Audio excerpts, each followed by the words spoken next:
शरद पवारांच्या राष्ट्रवादीचे आमदार जितेंद्र आव्हाडांच्या गाडीवर आज हल्ला करण्यात आला। या हल्ल्यातून आमदार जितेंद्र आव्हाड थोडक्यात बचावलेत, मात्र त्यांच्या गाडीचं मोठ्या प्रमाणात नुकसान झालंय। या हल्ल्याची जबाबदारी संभाजीराजे छत्रपती यांच्या स्वराज्य संघटनेने स्वीकारली आहे। दरम्यान जितेंद्र आव्हाडांवर स्वराज्य संघटनेने हल्ला करण्याचा प्रयत्न का केला, बघूया या संदर्भातला एक स्पेशल रिपोर्ट।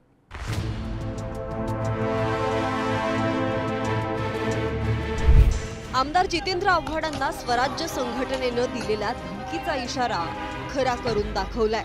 स्वराज्य संघटनेच्या पदाधिकाऱ्यांनी जितेंद्र आव्हाड यांच्या वाहनावर हल्ला चढवला।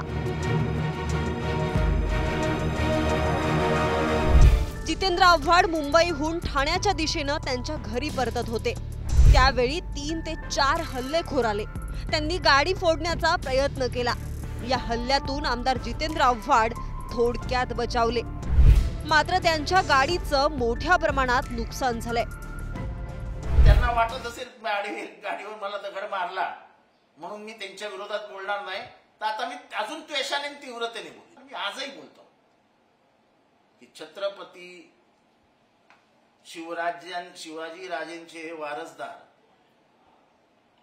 राजर्षी शाहू यांचे विचार यांच्याशी गद्दारी संभाजीने केली।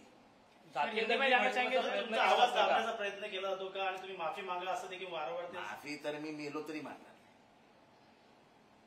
मी मेलो तरी माफी मागणार। माफी त्यांनी मागितली पाहिजे महाराष्ट्राची, की त्यांच्यामुळे पहिल्यांदा एक मस्जिद पडली।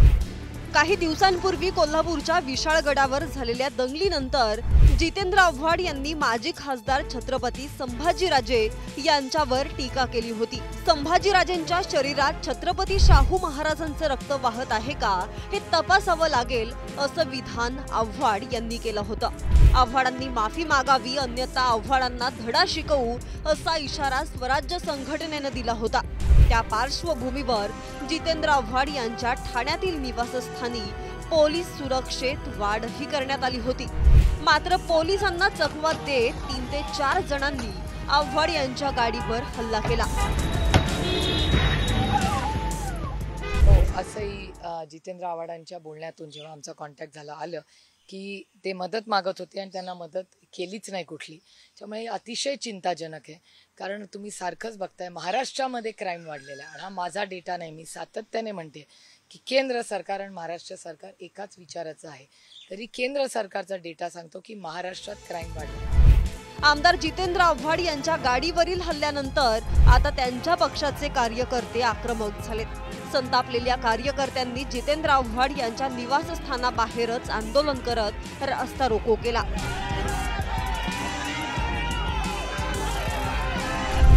यावेळी पोलिसांनी त्यांना रोखण्याचा प्रचंड प्रयत्न केला, पण कार्यकर्ते ऐकून घेण्याच्या मनस्थितीत नव्हते।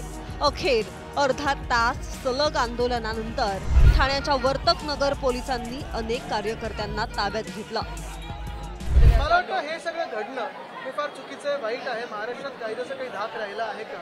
आमदारांच्या गाड्यांवर असं व्हायला लागले, सामान्य नागरिक जाणलं तरी कुठे?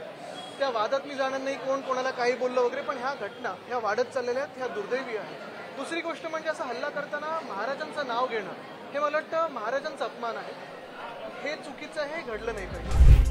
जितेंद्र आव्हाड यांच्यावर झालेल्या हल्ल्याप्रकरणी स्वराज्य पक्षाचे सरचिटणीस डॉक्टर धनंजय जाधव यांना पुणे क्राईम ब्रांचच्या वतीनं ताब्यात घेतलंय। तसेच वाद चिघळू नये म्हणून पुण्यातील स्वराज्य पक्षाच्या कार्यालयात पोलीस बंदोबस्त वाढवण्यात आलाय। छत्रपती संभाजी महाराज शिवाजी महाराजांचे वंशज आहेत, शाहू महाराजांचे वंशज आहेत, त्यामुळे जितेंद्र आव्हाड हा एवढा मोठा विषय नाहीये की संभाजी महाराज त्याच्यामध्ये लक्ष घालतील प्रथमतः। आणि दुसरी गोष्ट म्हणजे जितेंद्र आव्हाड कोणत्या थराला गेलेत? त्या 4-2 मुस्लिमांच्या मतांपायी, लांगुल चालनापायी छत्रपती शिवाजी महाराज शाहू महाराजांचं रक्त काढावं त्यांनी, आणि ते रक्तच नाही असं म्हणावं, हे शेम आहे, निषेधार्थ आहे। आम्ही त्यांना विनंती केली होती, माफी मागा अशा पद्धतीने पत्रकार परिषद घेतली होती, फोन केले होते, परंतु तो बाबा 25 वर्षापासनं यावर मला कोणी धमकी दिली नाही, ती पूर्ण झाली नाही, कोण माझ्यापर्यंत येऊ शकत नाही, असा सगळा आकांत तांडव त्यांनी केला। आणि तो एकदा नाही केला, 3-4 वेळा या 4 दिवसांमध्ये केला, म्हणून तसं त्याला उत्तर केले। 2 दिवसांपूर्वी राष्ट्रवादीचे आमदार अमोल मिटकरी यांच्या वाहनावर मनसैनिकांनी हल्ला केला। ही घटना ताजी असतानाच आता आमदार जितेंद्र आव्हाडांच्या गाडीची तोडफोड करण्यात आली आहे। त्यामुळे महाराष्ट्रात चाललंय तरी काय? पोलिसांचा धाक उरला नाही का असे प्रश्न उपस्थित होत आहेत। आणि हो, राजकीय नेत्यांनीही टीका करताना भान राखलं पाहिजे, जेणेकरून राज्यातील वातावरण बिघडणार नाही। ब्युरो रिपोर्ट, पुढारी न्यूज, ठाणे।